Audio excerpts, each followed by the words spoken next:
Hey Fixers! Are you too old to become a Python freelancer? I get these questions a lot, especially because I'm focusing on Python freelancing and creating your own Python freelance business. By the way, if you are interested in how exactly you can become a Python freelancer and how much you can expect to earn, then check out my free webinar. I will give a link below. And it will show you the whole picture of the whole state of the art of how to become a Python freelancer. Okay, and are you too old?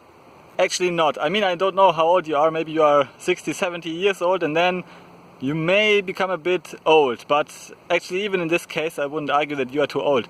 Because, I mean, of course, what do you need to become a Python freelancer? You need to know Python and you need to know about business skills. And then you also need to have good communication skills. And this is the third answer. And usually, if you are older, you have a lot of experience. You naturally communicate better because you have communicated more in your life. You are an expert communicator.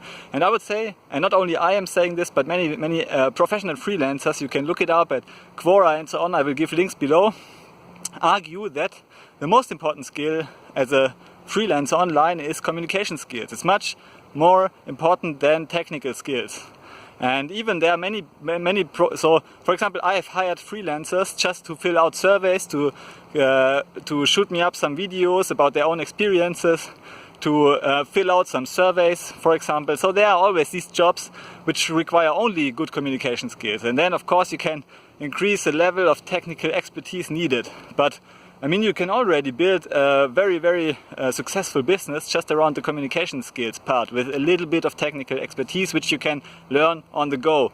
Yeah, so I would even say that the best approach to become a freelancer is just to start with easy projects, communicate frequently with the clients, be very transparent and answer quickly to the client's requests, ask the client exactly what he wants and then deliver exactly what he wants. And then just by doing this you will already belong to the top 10% of the freelancers because of your high communication skills. Let me say you that most Python freelancers, especially freelance developers, are not good communicators. So by being a good communicator you actually already belong to the best freelancers, and clients will appreciate this, will give you good ratings even for small jobs, and then you will get more and more jobs. And by getting more jobs, by finishing this cycle of delivering value to clients, you will become better and better, and also your technical expertise will grow and you will converge towards the areas that come natural to you.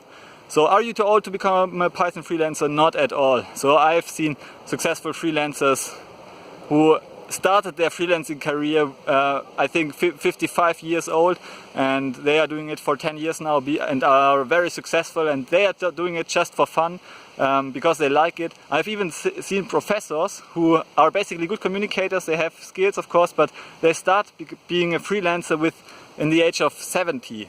Yeah? So they are 70-year-old professors or even retired persons who started out as freelancers online and make a good living, and actually they enjoy it. They are doing it just for fun. So you are definitely not too old to become a Python freelancer.